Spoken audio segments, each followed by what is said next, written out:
Менә ул күпчелек кешене аптырашта калдырган явыз гамәл видеосы. Урам буйлап таякка таянып олы кеше бара. Аның артыннан 3 бала ияргән. Аларның берсе арттан килеп ир-атны кисәк итеп җибәрә. Ул асфальтка төшә. Үз кеше белән генә тора алмый. Яшүсмер исә булышырга түгел, туктарга да җыенмый. Килеп өстенә кар йомарлап ата. Ир-атка торырга узып баручылар ярдәм итә.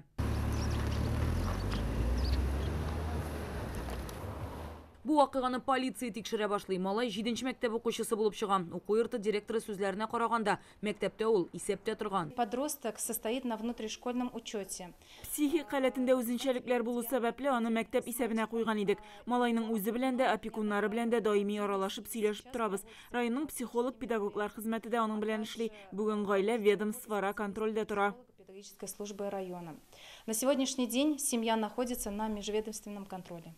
Полиция хезмәткәрләре ачыклаганча, бу хәл 44 яшьлек ир-ат белән 12 яшьлек малай арасындагы бәхәстән соң килеп чыга. Алар урамда үзара сүзгә килгән була. Әлеге гамәл өчен малайның гаиләсенә 500 сум штраф салалар. Бала белән балык булмаганнар белән эшләү бүлеге хезмәткәрләре аралашкан. Әлеге хәлгә бүген Татарстанның кеше хокуклары буенча вәкаләтле вәкиле бәя бирде. Үтә баручы кешенең сүзләре малайга кагылган булырга мөмкин. Әмма ул шулкадәр гамәл ясарга тиеш түгел иде. Biz балаларда толерантлык һәм өлкән булуга хөрмәт тәрбияләргә тиеш. Малайның ир, атның инвалид булуы һәм тросы ярдәмендә хәрәкәт итү аптырамады. Шуннан да аның шәхси иминлеке һәм сәламәтлеген саклау хокуклары бозылган. Бала хокуклары буенча вәкаләтле вәкил әйтүенчә, монда малайның үзен көчлерәк итеп күрсәтү теләге өстен чыккан. Здесь еще, конечно, играет большую роль вот этот юношеский максимализм. Бу очракта яшьләр максимализмы дигән төшенчә урынлы дип саныйм. Шул рәвешле балалар үзләренә игътибар җәлеп итәргә, башкаларны кимсетеп, үзләренең бәясен күтәрергә тырыша. Һәр баланың үз-үзен күрсәтү өчен җирлеге булырга тиеш. Ул анда шәхси лидерлык сыйфатларын, спорттагы уңышларын күрсәтә, дәрестән тыш шөгыльләнә алыр иде.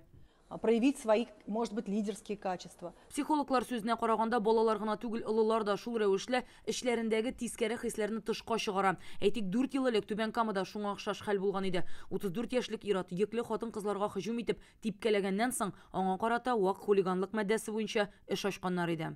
Агрессия ул төрле эштәге балаларда булырга мөмкин.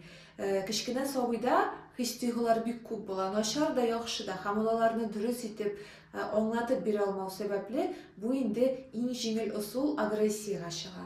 Ата-аналарны җиңүдә, дисеңме, шулай ук яшьтәшләр өстендә өстен булуда, үзенә кирәкне җиңеп алуда балалар иң җиңел усул итеп инде агрессияны күрәләр. Хәзер булган хәлнең барлык нечкәлекләрен балык булмаганнар эше буенча комиссия утырышында караячаклар. Әлеге явыз гамәлне кылган вакытта карап торган тагын 2 яшүсмер дә күзәтү астына алынган.